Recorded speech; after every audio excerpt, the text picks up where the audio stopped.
and welcome to another edition of NewsCurrents. I am your host, Gary Aubrey. Coming up, President Trump infected with COVID-19. Joe Biden wins NewsCurrents presidential poll. And landmine sniffing rat wins award for bravery. But first, who am I?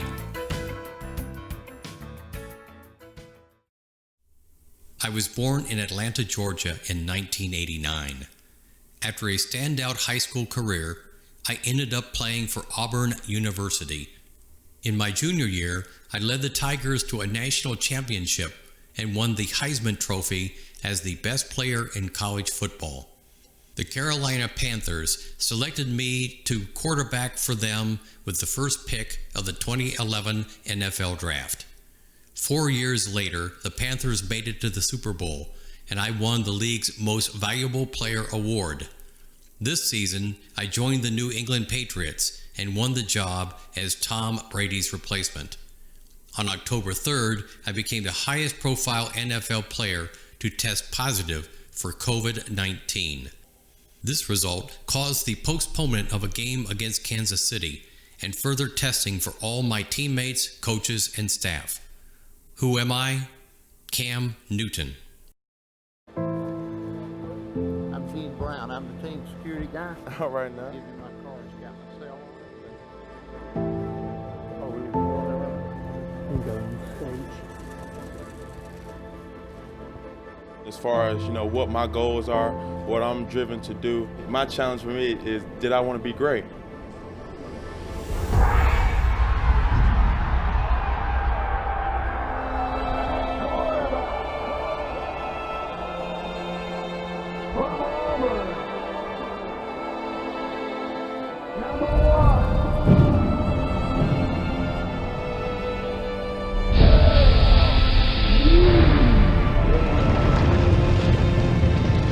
I know it's a lot of critics that critiques me as a person and as a player, but I'm saying it right now.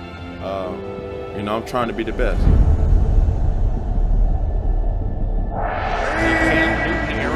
Short drop. He goes Smith, end zone, left side, makes the grab, touchdown! 422 yards. This is an unprecedented rookie performance in the history of the league. Cam Newton on the move. He's at the 25, still on his feet. A Houdini act by Cam Newton. What can this kid do? That is absolutely freakish play by Newton. He dove in the air and extended the ball out like Superman. He finishes this off with his Superman impersonation. He's flying! You can't stop me. I am Superman. Touchdown! Superman! Cam Newton, the legend grows. Cam is elite. He's rare. He's special. He's one of a kind. He elevated his game. Right now, it's Cam Newton's league. Changes the way they play football. He's electrifying. The Titans had enough, and they felt the celebration was excessive. You see why people battle about it. If you don't like me to do it, then don't let me in. That's Cam Newton. That's a part of his personality. Cam Newton right now. He's supposed to be insulted that y'all don't like it. Cam Newton is always trying to push the envelope. Fashion is like beauty. It's in the eye of the beholder, and best believe that I'm going to try to be swaggy, saucy. I could care less what a person may think, say, or whatever. Cam Newton gave back to hundreds of children tonight during his annual Thanksgiving Jam. He invited 13 kids from Levine Children's Hospital to spend the day at Bank of America Stadium. That young man showed up with his Cam Newton jersey, and he's taking home a football. That's a happy young man. We talk so much about his emergence as the leader of this team. Newton throws for the end zone. Olsen, touchdown! To the 5, leap for the end zone, touchdown! Is in for the touchdown! And the MVP has been celebrating since this game began.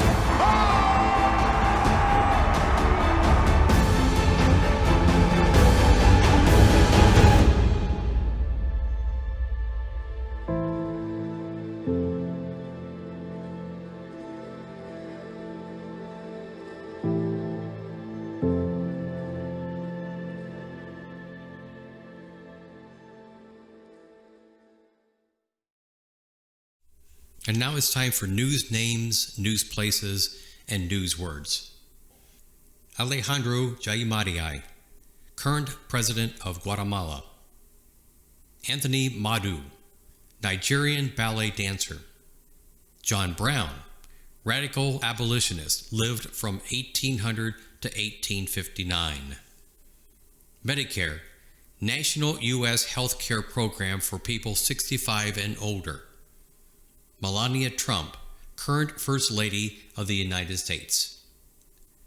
Rigoberta Menchú, Guatemalan human rights activist, won 1992 Nobel Peace Prize. In news places, we have Cambodia, Guatemala, Kansas, Minnesota, Nigeria, and Virginia. And news words: abolitionist, one who tries to end a practice such as slavery or capital punishment. Economy, wealth and resources of certain country or region, especially in terms of the amount of goods and services produced and consumed. Coup, sudden illegal seizure of power from a government. Infrastructure, basic physical structures and systems needed to operate a society, including transport and energy. Landmine, explosive device hidden beneath the ground's surface. Rodent, member of largest mammalian order, includes rats, mice, rabbits, beavers, and squirrels.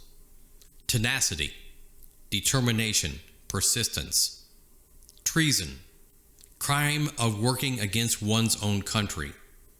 And finally, treaty, formal agreement between two or more nations. President Trump infected with COVID-19. On October 1st, President Trump made an important announcement on Twitter. Trump said that he and his wife Melania had both tested positive for COVID-19. The next day, the president boarded a helicopter from the White House to Walter Reed Medical Center for treatment. The White House released pictures of Trump working during his stay, and the president released a video message to his supporters. Trump's doctors told the nation that the president was receiving several different treatments and was doing well. By Monday, October 5th, the president went back to the White House because he was feeling better. There he continued to receive treatment from medical staff. But there was conflicting information about when the president might have been infected with COVID-19. Several of the president's staff also tested positive, as did 3 Republican senators and former New Jersey Governor Chris Christie. This quick spread worries many people, especially considering Trump's busy campaign schedule. Before his positive test, the president had appeared at several high-profile events. These included a celebration of Supreme Court nominee Amy Coney Barrett in Washington, D.C., as well as stops in Ohio, Minnesota, and New Jersey. Photos taken at these events show that very few people were wearing masks. The coronavirus did not originate in the United States. Scientists first diagnosed it in Wuhan, China. Initially, the spread of this disease was much quicker in East Asian nations and in Europe than in the Americas. As you can see on this graph, however, COVID-19 started to grow in April in the U.S.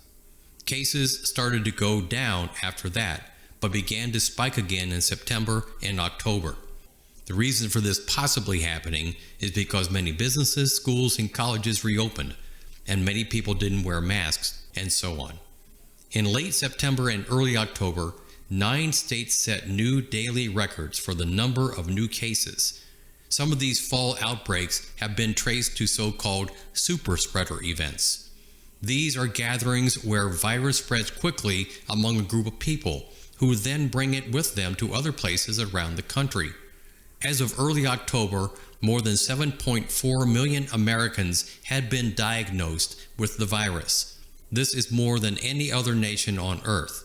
The U.S. has more than 209,000 deaths from COVID-19, again, more than any other country.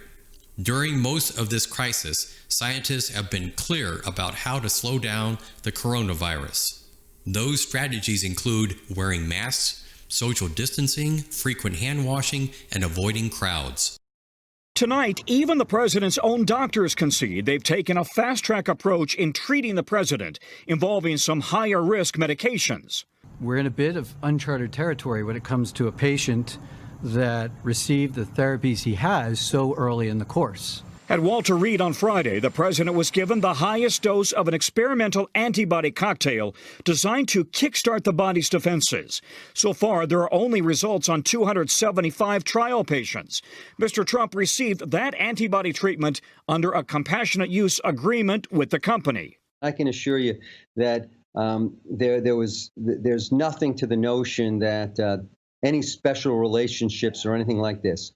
We've reached out certainly to the Biden team to offer our antibody cocktail to them. On Friday, Mr. Trump also received a first dose of remdesivir, an antiviral drug under emergency FDA approval to treat severe COVID cases.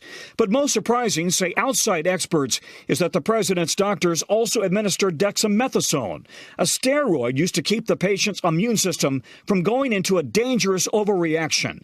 While it's been shown to cut the mortality rate of COVID by 20%, it's only meant for patients with severe COVID on oxygen or a ventilator. Why you would add dexamethasone to tamp things down for someone who's not on oxygen, where there's a hint that using it early in the course of COVID infection is not a good thing when you do want the immune system to respond. The president's doctor insists decisions about his care have been made with the president. He has never once pushed us to do anything that was beyond safe and reasonable practice. Still, outside experts warn the president could still be in danger. In many cases, I've anecdotally seen that by, say, day 6 or 7 after the onset of their symptoms, things aren't looking so good anymore. So do I think he's out of the woods? No. Outside experts are also surprised that Dr. Anthony Fauci, the nation's top infectious disease expert, has not been involved in the president's care. With the presidential election just weeks away, many different polls and surveys are being published every day. But NewsCurrents users have just voted in our quadrennial poll, which has successfully predicted the winner of every election since 1984, the first year it was held. The 2020 poll's results are shown here on this pie graph. As you can see, Joe Biden won the highest number of votes this year, but it was very close. Biden got 42% of the vote, just ahead of Donald Trump's 41%. 17% of those who voted were undecided. In 2016, the NewsCurrents poll correctly predicted that Donald Trump would win the election, even though it went against the national polling predictions. Donald Trump got 40% of that year's NewsCurrents poll, and Hillary Clinton received 37%. At press time, many national polls show Joe Biden with a solid lead over President Trump, including in the 6 swing states. Tonight, just 30 days until Election Day, Joe Biden jumps ahead while President Trump recovers at Walter Reed. New NBC polling shows Biden nearly doubling his lead with a 14-point advantage over Trump. Our first look at what voters thought of that chaotic debate. Don't ever use the word smart with me. That wild head-to-head also bolstering voters' views of Biden's temperament, a 32-point advantage over Trump. And the president's support slipping significantly with men over 50. I want to give them better health care at a much lower price because Obamacare The poll, taken before the president's COVID-19 diagnosis, is a snapshot of a presidential race since thrown into deeper turmoil. Trump now sidelined by the virus and unable to campaign, with some of his top advisors also stricken. His team fanning out top surrogates, virtually and in person.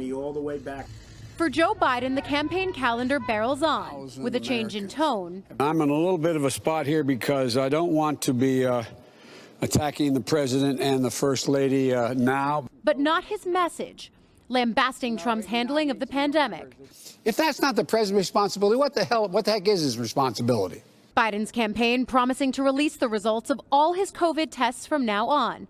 We have taken every precaution from the outset of this campaign to be incredibly safe. Biden still set to travel Monday for a town hall with NBC's Lester Holt in Miami. And Senator Kamala Harris and Vice President Mike Pence readying for their only debate Wednesday in Salt Lake City. I'll be here for the next few days preparing for the debate. Sources telling NBC News both running mates have spent hours preparing, holding mock sessions and workshopping anticipated attacks. A once routine event now cast against a high-stakes backdrop.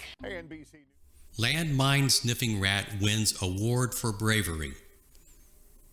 Here you see an African giant pouched rat named Magawa. Magawa is a very special rat who helps save lives. He and other rats like him have been trained by a group called APOPO to help detect unexploded landmines. Used during wartime, landmines explode if someone steps on them. Recently, a group in the UK called the PDSA awarded Magawa with a gold medal for bravery. The PDSA has been celebrating brave animals since World War II. Previous winners include dogs, horses, pigeons, and a cat. This is the first time a rat has won. In his years of service, Magawa has found 39 landmines and 28 other unexploded munitions. This is more than any other member of his team. Magawa works for half an hour a day. He can search an area the size of a tennis court in just 20 minutes. Rats can be trained to smell certain chemicals used in bombs. They can cover a lot of ground quickly, and because they don't weigh much, they don't set off the landmines when they step on them. These skills make them perfect for the job. Landmines were placed in Cambodia in the 1970s and 1980s during the several wars in the country. There are still millions of landmines in Cambodia, which pose a major risk to people and animals living there. Since 2016, the mine-detecting rats have located over 500 landmines in Cambodia. Here you see two of the many different types of rats. Rats are members of the rodent family, which includes mice, squirrels, guinea pigs, hamsters, gophers, beavers, and more. Black and brown rats, shown here, are some of the most adaptable animals on the planet. Many people think of rats as pests, but because rats are very intelligent and sociable, some species, including the brown rat, have been domesticated and are kept as pets. Black and brown rats originated in Asia and spread around the world on ships of European explorers. They currently live on every continent except Antarctica. Rats are able to spread rapidly because of how quickly they can reproduce. Female rats can give birth to 5 litters in a year, with litters containing up to 14 baby rats. Most rats have a varied diet and are considered generalists. What that means is they can live in a wide variety of environments and make use of many different resources. Rats have long, sharp front teeth that never stop growing. As a result, they must gnaw constantly to wear the teeth down. Rat tails serve several functions, including balance and thermoregulation, which means maintaining a consistent body temperature by releasing heat. Unfortunately, millions of rodents are used in scientific research every year. Many animal rights activists believe that much of the animal testing done in laboratories is cruel and unnecessary. Unfortunately, Cambodia is not the only country that has landmines. Estimates say there are more than 100 million landmines that exist in about 58 countries around the world. The map here shows that most of the affected areas are in Africa and Asia. The photo at left shows a U.S. Army soldier carefully taking apart a landmine in Iraq. The other photo shows a sign marking a field that contains landmines. Between 1999 and 2017, 120,000 people were killed by landmines and other explosives left over from wars. Landmines are used in war to stop or slow down the enemy, but unlike other weapons used in war, landmines are left behind when the war is over.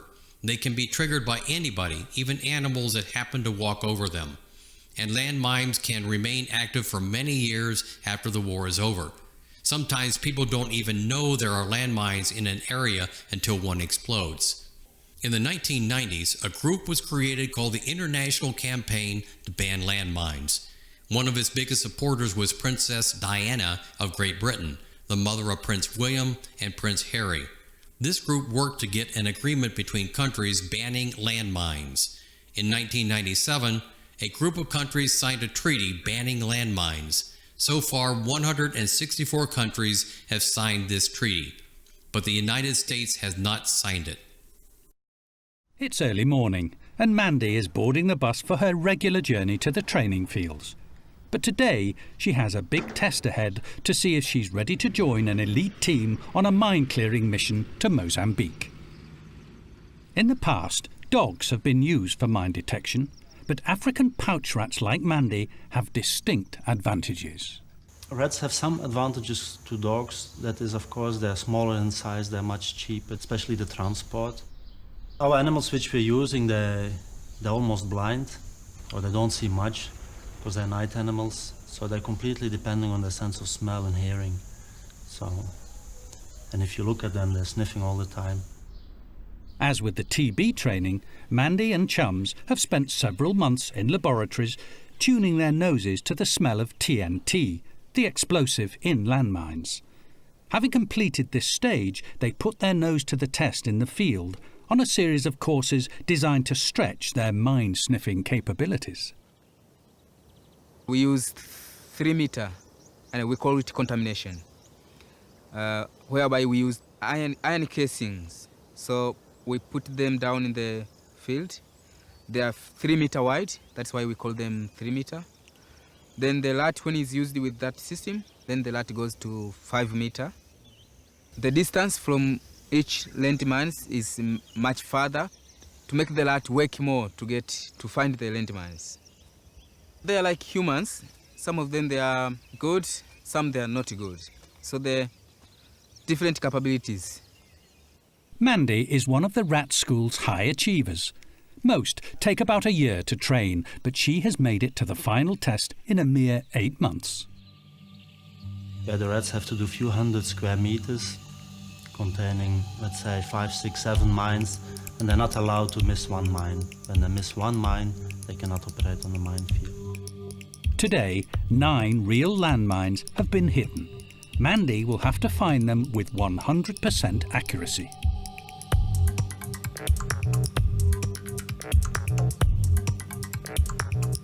Guided by a search string which is connected between her 2 trainers, Mandy moves systematically up and down the course, processing lane by lane. Every time she sniffs a mine, she scratches the surface at the spot. Weighing less than 5 kilograms, she's too light to set off the explosive device. And when she indicates a mine, she gets what she's in it for, a click followed by a reward. With 9 mines to find, that's a lot of bananas to eat. And as Mandy's ever-expanding pouches show, she's doing rather well. They work for their food, and they work a bit mechanical. Once they know something, they love to repeat it all the time, as long as they know they're going to get the food and they're confident they can do the job. So that makes them very well suited for this job, you know. Finally, when Mandy's cheeks can take no more banana, the test is over. She has passed with flying colours and will head to Mozambique on a mine-clearing mission.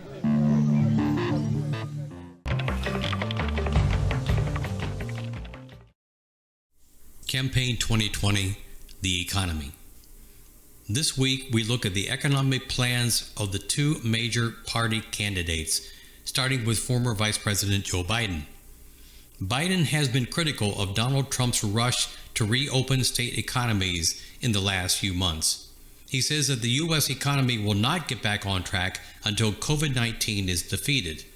To accomplish this, Biden says he will work with scientists and political leaders across the country to create a comprehensive and coordinated national plan to defeat the coronavirus. In order to boost the economy, Biden wants a $1.3 trillion recovery plan for rebuilding infrastructure and developing clean energy. Biden thinks this would help to create millions of new jobs while also helping the economy. Biden has criticized President Trump's economic plans as great for the wealthiest Americans, but not for ordinary Americans. He plans to reverse Trump's tax cuts for the wealthiest 10% of Americans, and he wants to close the loopholes that allow huge businesses to pay very little or no taxes. Biden supports the idea of raising the federal minimum wage from $7.25 per hour to $15 per hour. And Biden also wants to make 4-year public college tuition-free for families making less than $125,000 a year. President Donald Trump is a former businessman. Many people voted for him because they thought he could make the economy better. And it is true that unemployment was very low in the U.S. before the COVID-19 pandemic hit. But the long lockdown has led to millions of Americans losing their jobs, and many of them have not yet been able to find other work. The president has long planned to spend a lot of money on infrastructure. In March, he tried to get Congress to pass a $2 trillion plan for repairing roads and other infrastructure. However, this plan did not pass, even though many Democrats supported it. President Trump has not introduced any new plans for economic recovery. Instead, he wants to continue his previous policies, such as tax breaks for American families and businesses. He hopes it will help people spend more money, making the overall economy stronger. To make up for the lost revenue or incoming money, the president plans large cuts to Medicare, a government-backed health care program for seniors, and Medicaid, a health care program for poor Americans. He also plans cuts for federal agencies such as the Department of Education and the Environmental Protection Agency. The only areas of growth would come for the new Space Force program, the Department of Homeland Security, and Veterans Affairs. Thank you. President Trump and former Vice President Biden are painting stark contrasts on how the economy will look if the other wins this November. If Biden got in, this economy would be destroyed. This is a recession created by Donald Trump's negligence, and he is unfit for this job.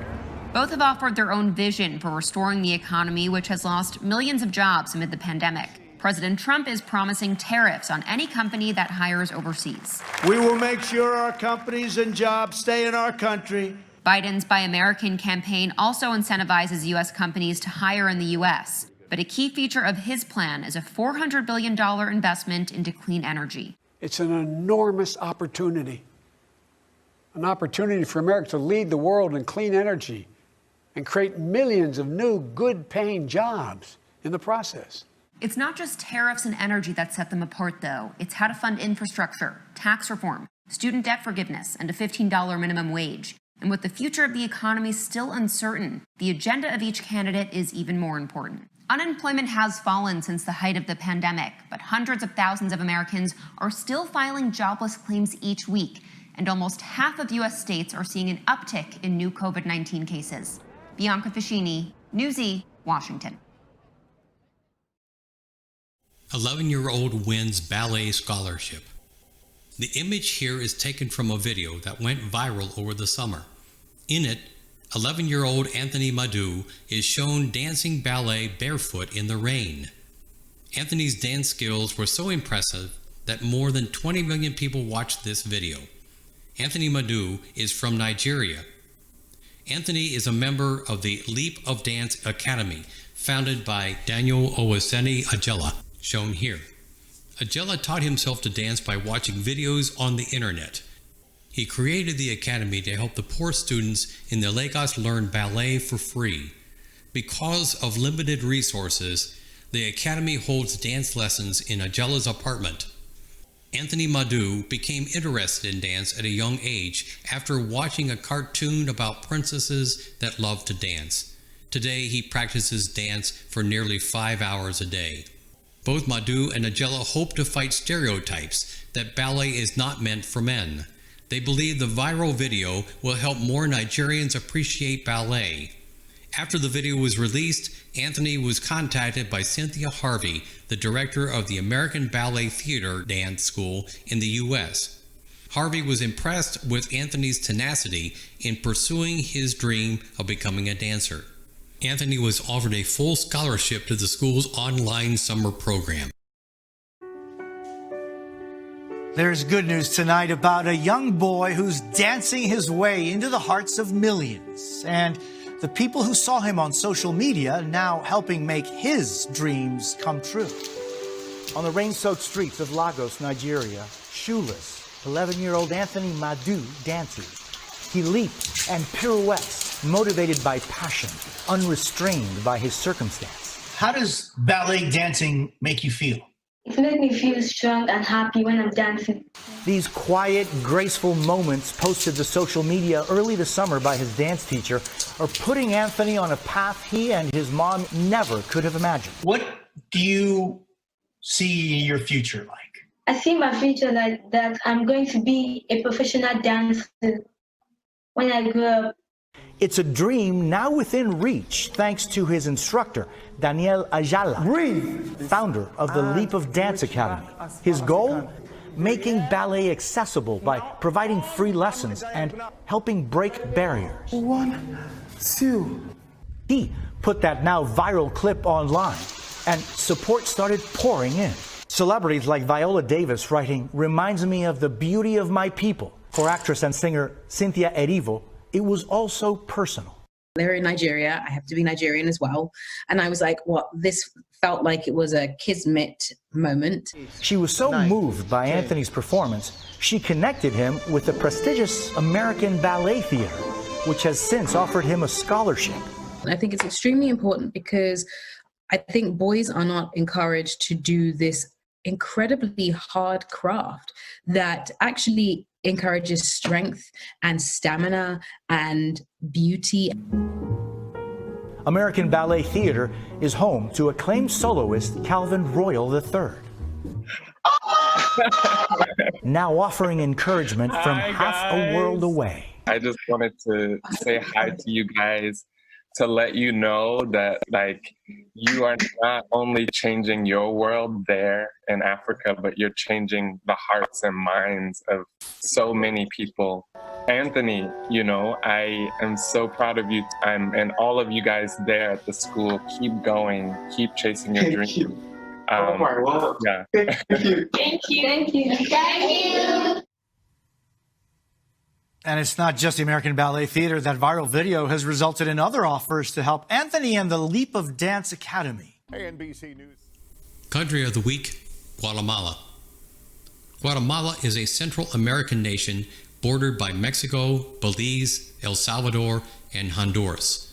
Its southern border is touched by the Pacific Ocean, and it has a coast on the Atlantic Ocean as well. More than 17 million people live in Guatemala. Guatemala is also located on the Ring of Fire, which is the border of the Pacific tectonic plate where most of the world's earthquakes and volcanic eruptions take place. As a result, Guatemala experiences a high number of earthquakes, and it has many volcanoes. Guatemala's largest volcano is Volcán Tujumuco. Volcán Tujumuco is also the highest mountain in all of Central America. Guatemala is home to many different species of plants and animals, which mostly live around its many rivers and lakes. One lake is Lake Atitlán, which is the deepest lake in Central America. Guatemala's largest city and capital is Guatemala City. About 1 million people live in the city itself, and some 2 million more live in surrounding areas.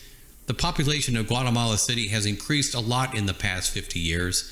That's because many Guatemalans have moved to the city due to violence and a lack of jobs in the countryside.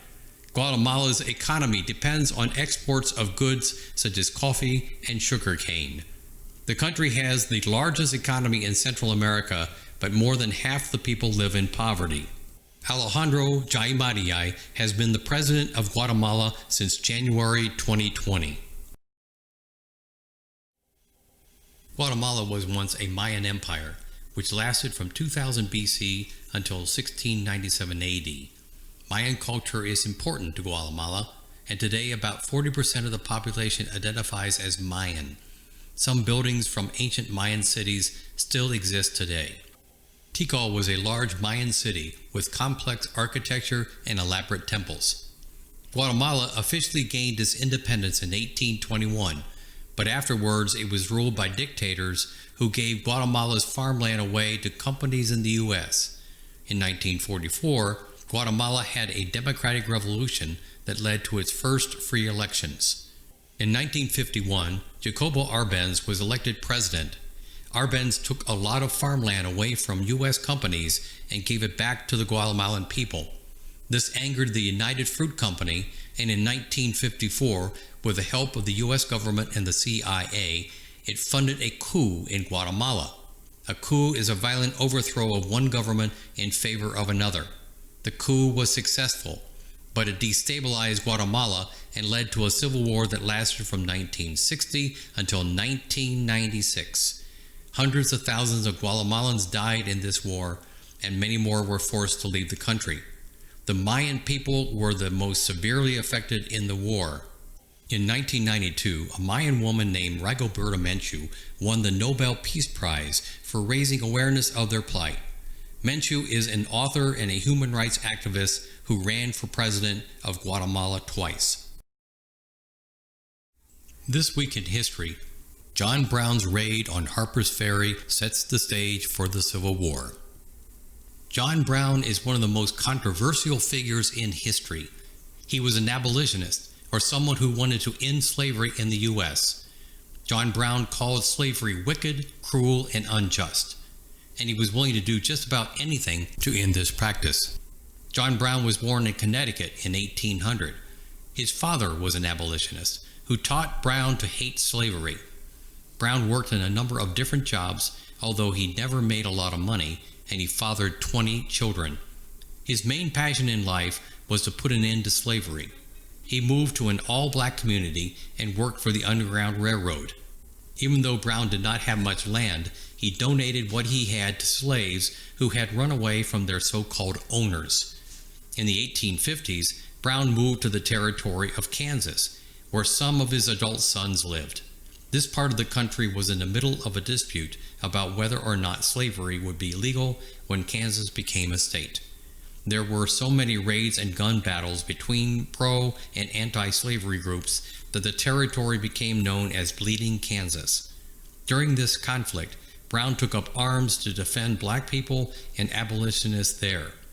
His battles made him a hero among abolitionists, but he thought more anti-slavery organizations were moving too slowly. Brown came up with a plan. He wanted to take over an entire U.S. armory. Brown planned to seize the armory in a town called Harper's Ferry for a fight against slave owners. Harper's Ferry was located in Virginia, which then took up all the area shown here in red.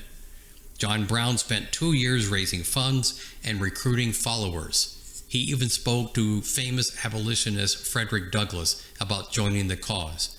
But Douglass turned him down, telling Brown that his mission would end in failure.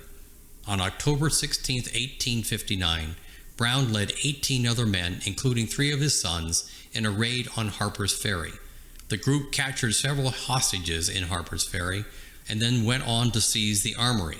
But word had already gotten out about Brown's raid. Soon the building was surrounded by local militia supporters. After a couple of days, U.S. Marines ended the raid. 10 of Brown's men were killed, including 2 of his sons. Brown, who was wounded in the fight, was captured. Brown and his son, John Jr., went on trial for treason in Virginia. They were convicted and sentenced to death. On December 2, 1859, Brown became the first person executed for treason against the United States. His son was killed the same day.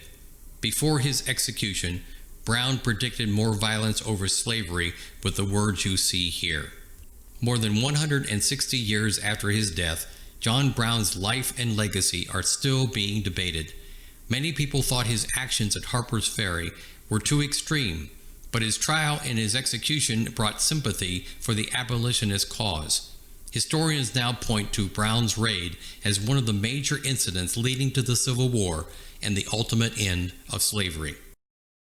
Did he set out to terrorize the South? Yes, he did.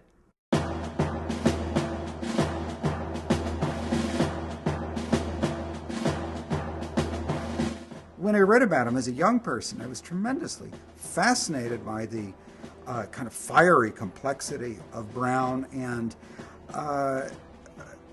in the way that he faced the racial contradictions of this country head on 150 years ago.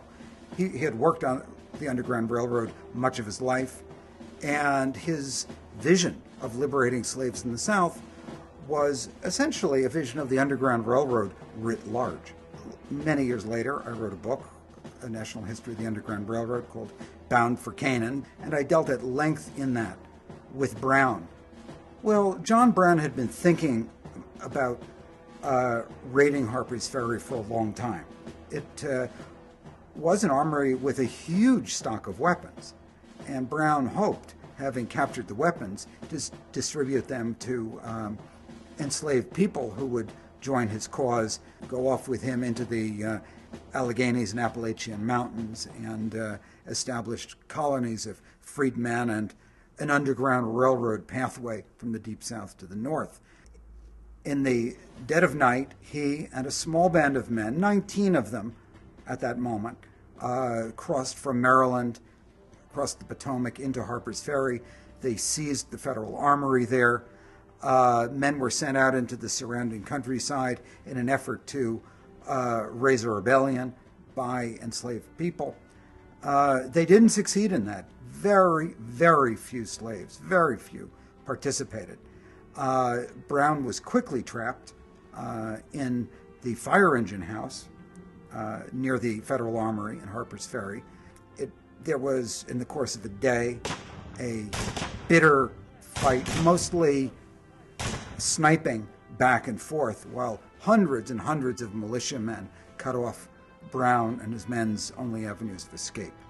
Brown and his men were holed up in a single room, very congested, crowded with the fire engines, pumping wagons, a number of hostages, his own men wounded, dying.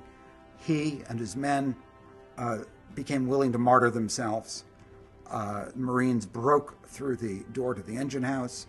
There was a melee inside. Brown's men were killed. Those who were captured were hanged later on, including Brown.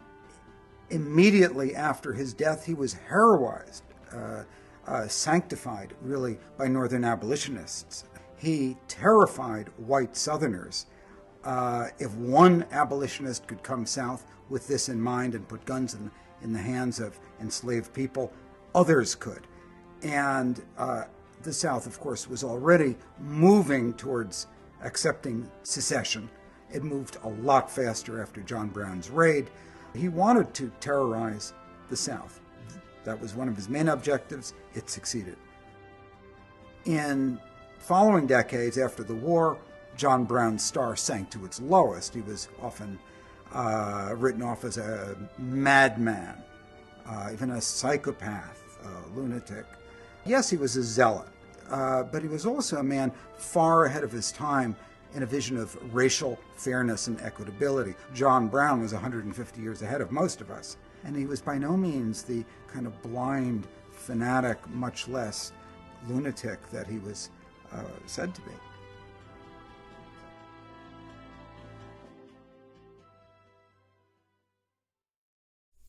Now it's time for Faces and Places.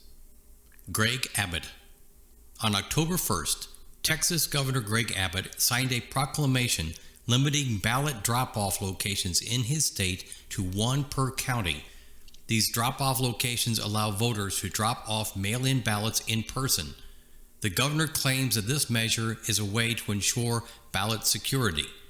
He says the measure will allow poll watchers to better observe ballot drop-offs and to limit illegal voting. But there is little evidence to support fears that illegal voting is widespread. Critics of the decision believe the move was a way for the governor to make voting in Texas more difficult. Harris County, which includes the city of Houston, has a population of over 4.7 million and spans over 2,000 square miles. Under the governor's proclamation, those 4.7 million residents will only have one location where they can drop off their mail-in ballots. Experts also criticize the decision because it creates a health risk amid the COVID-19 pandemic. Limited drop-off locations mean larger crowds that could help spread the virus. With just weeks until the presidential election, Texas Governor Greg Abbott used his executive authority yesterday to change election rules, shutting down dozens of satellite voting locations across the Lone Star State, limiting ballot drop-off boxes to just one per county. And there is a particular judge in Dallas County. He's calling the governor out saying, quote, "This has Trump written all over." And that judge is Judge Clay Jenkins. He's with us now. Sir, thank you so much for being here. Not only did this governor's order, your Governor Abbott's order, limiting things to just one drop box in the county, but also is allowing there to be monitors at these locations. So you said this has Trump written all over it. What do you mean by that? Well, right now, President Trump is either ahead by one or tied in the polls. And so the governor is doing whatever he can to discourage and suppress voting. His next move, by the way, is he has Republicans working to force him to do away with the first week of early vote. So look for it to be harder to vote here in Texas, but we're going to make sure here in Dallas County we have a free and fair election. Yeah, because, Judge, during this pandemic, of course, access to these drop boxes has become a safety issue. It's a safe way to cast your ballot. We see there's now a legal battle brewing over these drop boxes in the state of Ohio. Do you foresee one happening there in your state of Texas? Yeah, I think so. I think you'll see that happen. But we're going to focus on making sure that those poll watchers, which are really people just sitting there to glare at folks and get close to them, are back far enough away to where you're safe dropping your ballot off. It's a shame that people have to go to one place in a big place like Dallas County. You know, we were looking at moving those to our 10 tax offices spread throughout the county to make it easier on folks. And sir, Governor Abbott also said, he's talking about this as an idea of safety and transparency, right? You want to cut down on any possibility of fraud or illegal voting there in the state by having one drop box in each county. Do you see that as a worthy goal, I guess, if you want to do this to make sure it's safe, but do you see any evidence there of any illegal voting so far? There's no evidence of illegal voting, and there's no way that forcing people to travel further and jump through more hoops to hand a sealed envelope to a clerk will make things more transparent or safer. This is about voter suppression. It's about fewer people voting. If people need to make a plan, they need to vote early. They need to get their mail ballots in as fast as possible. And by the way, the mail works fine here. We're working closely with the postmaster. People should not be afraid to mail those ballots as well. Well, we are certainly wishing you and the entire state of Texas the very best. Judge Clay Jenkins, thank you once again for being on the program. Thank you. Harvey J. Alter, Michael Houghton, and Charles M. Rice. At the beginning of October, 3 scientists were awarded the Nobel Prize in Medicine for their work on the hepatitis C virus. Harvey J. Alter, Michael Houghton, and Charles M. Rice were awarded the prize along with $1.1 million for discoveries that will help save the lives of millions. The World Health Organization estimates that 71 million people around the world are infected with hepatitis C. The virus is believed to cause nearly 400,000 deaths per year. But thanks to the work of these 3 scientists, doctors can now cure most people who have been infected. Their research has helped create new treatments and testing to help fight the disease. But medical treatments for hepatitis C remain expensive, and many in low-income countries can't afford them. The winners hope that the prize will help bring more attention to the silent epidemic of hepatitis C and the many people it affects. The 2020 Nobel Prizes kicked off a short while ago with the naming of the winners in the fields of physiology or medicine. This year's is a trio of virologists: Harvey Alter, Michael Houghton, and Charles M. Rice. The panel at the Institute in Stockholm awarded them the prestigious prize for their discovery of the hepatitis C virus. The medicine prize carries particular significance this year with the coronavirus pandemic highlighting the importance of medical research for societies and economies around the world. Let's get more with science correspondent Derek Williams, who is here with us in the studio. So tell us more about the winners and whether you were surprised with this choice. Well, to be honest, I'm almost always surprised. I mean, I've been doing this for a lot of years, and there are always predictions. Everyone always has predictions. And most of the time, I think I've gotten it right twice in the last 15 years, and that's 50 different prizes.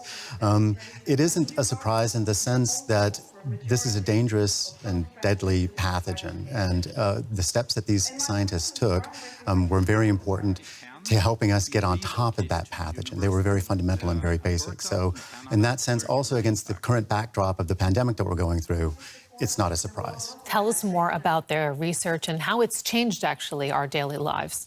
Well, the hepatitis liver disease is often caused by infectious viruses as well. There are 3 different strains that we know of, and 2 of them, B and C, are potentially deadly pathogens. They can they can turn chronic and often silent, and they can slowly destroy liver function. Just to give you an idea of the scope of the problem, hepatitis C virus alone infects around 70 million people every year all over the world. From among those who are infected, around 400,000 people are going to die. And when it reaches an advanced stage, the only viable option for many patients is going to be a liver transplant. So the first step towards fighting a disease is obviously identifying the pathogen. If you don't know what you're having to deal with, then there's no way to go on and, for example, develop diagnostics to detect it. That's one reason why they're receiving the prize. Because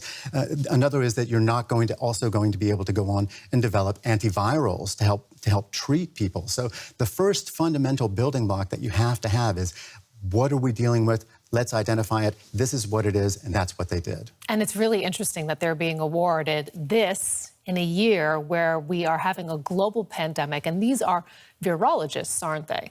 They are, and I think that even though the nomination process closed out in January, and we've seen a huge amount of interest and research into viruses and SARS-CoV-2, and we've learned a lot about things like very fundamental science things like about the immune system.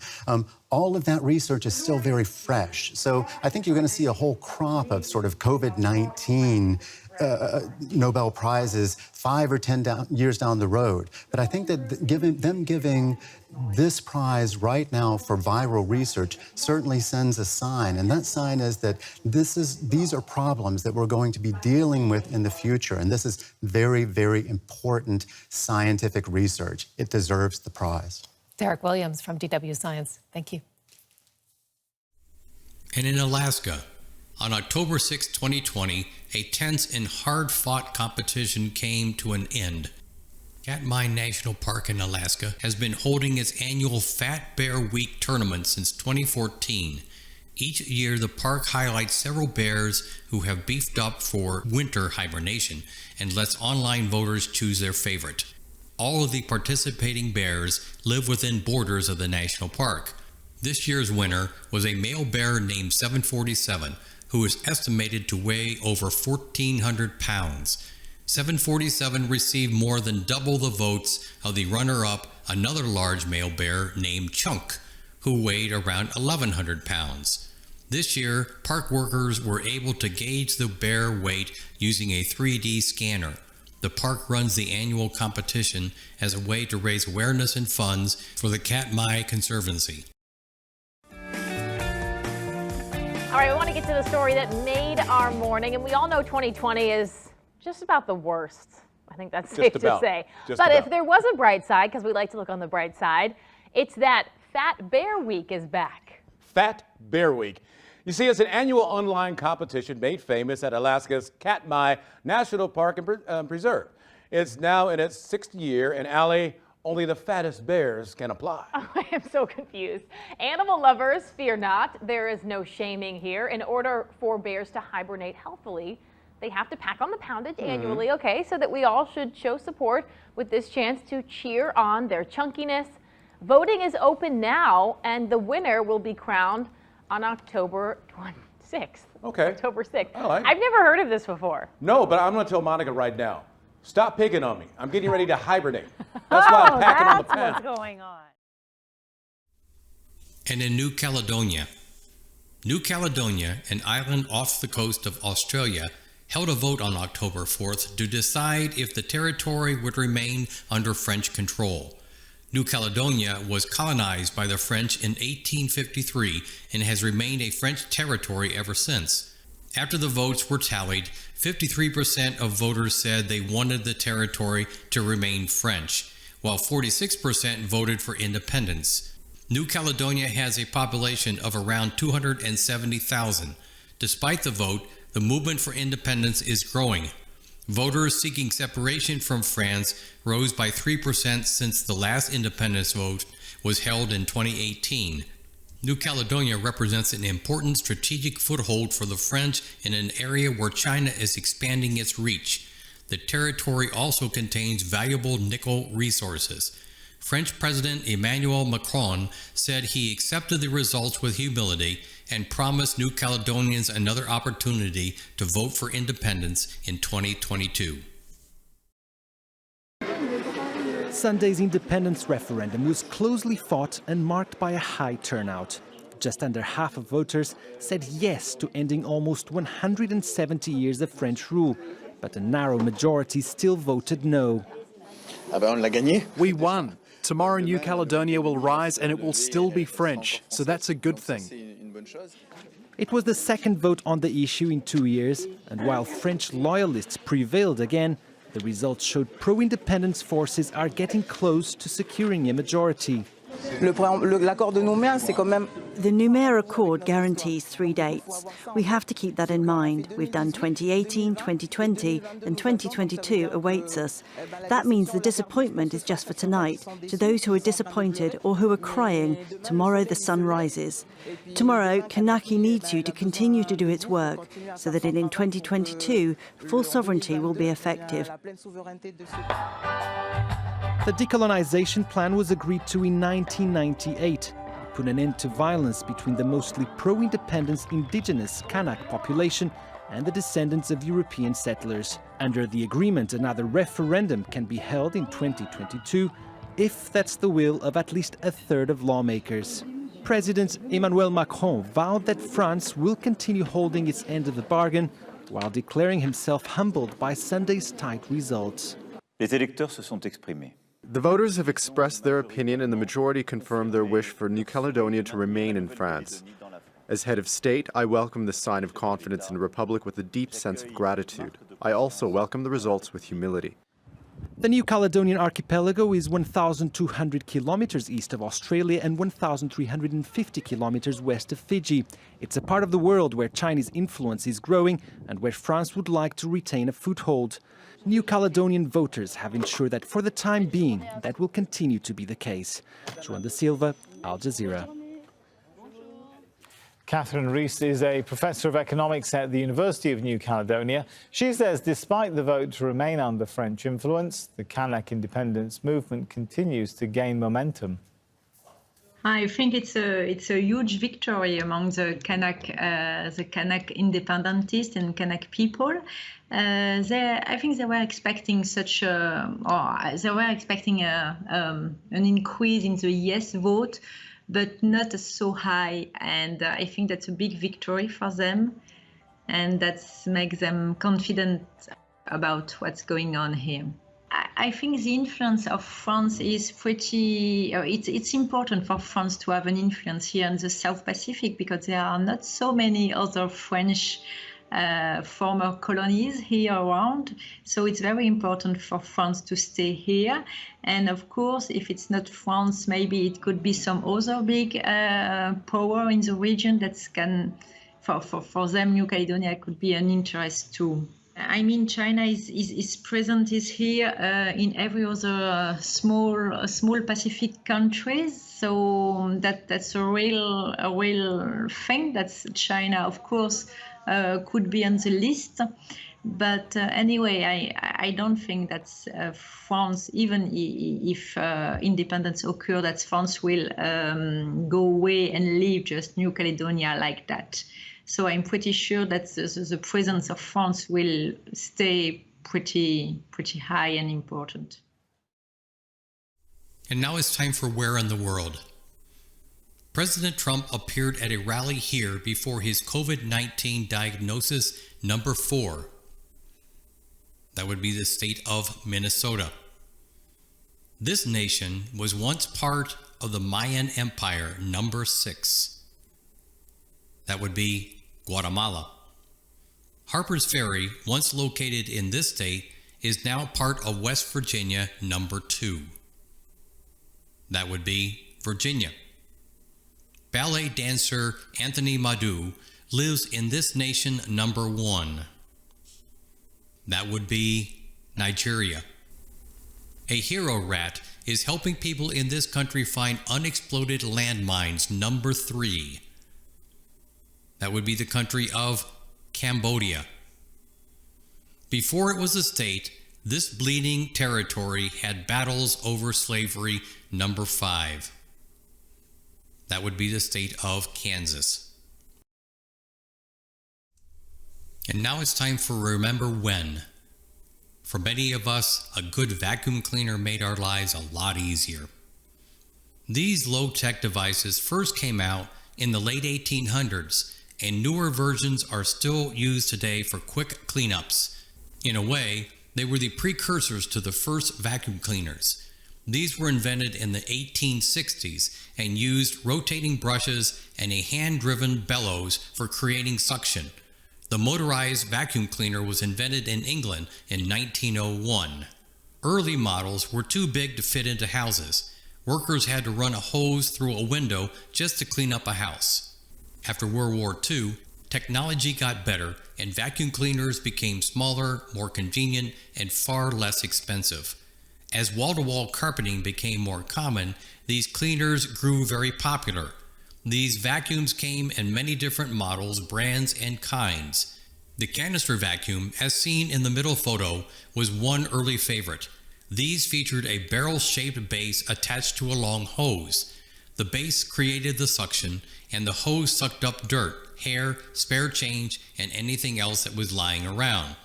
But some people found the canister vacuum design to be clumsy and difficult to move around. So new designs came along. The upright Hoover shown here at left was very popular in the US when it came out, but it met with even greater success overseas. In fact, British and Irish people still use the phrase to hoover instead of to vacuum. Most vacuums, whether canister or upright, worked by sucking dirt into a bag, which could either be emptied out into the garage or thrown away. Vacuums were soon present in many department stores and home goods shops.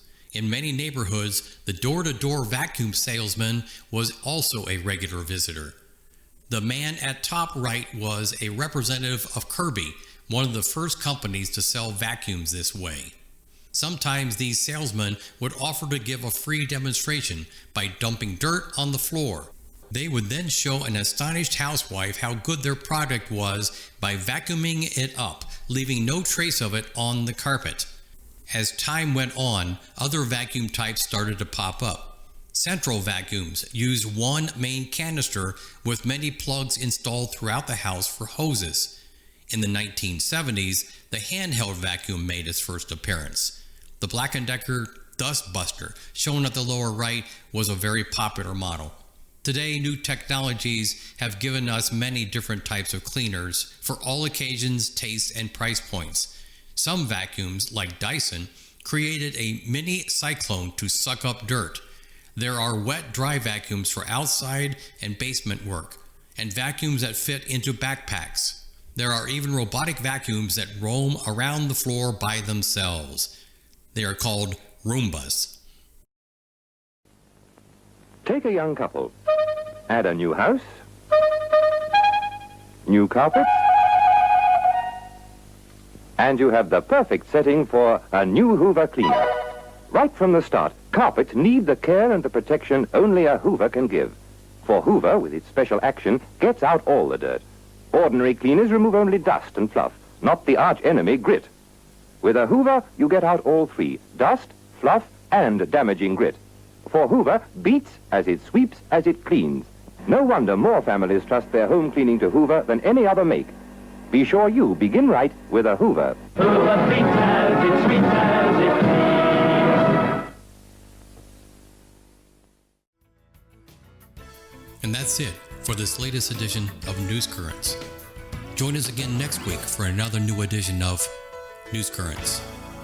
This is ECTV.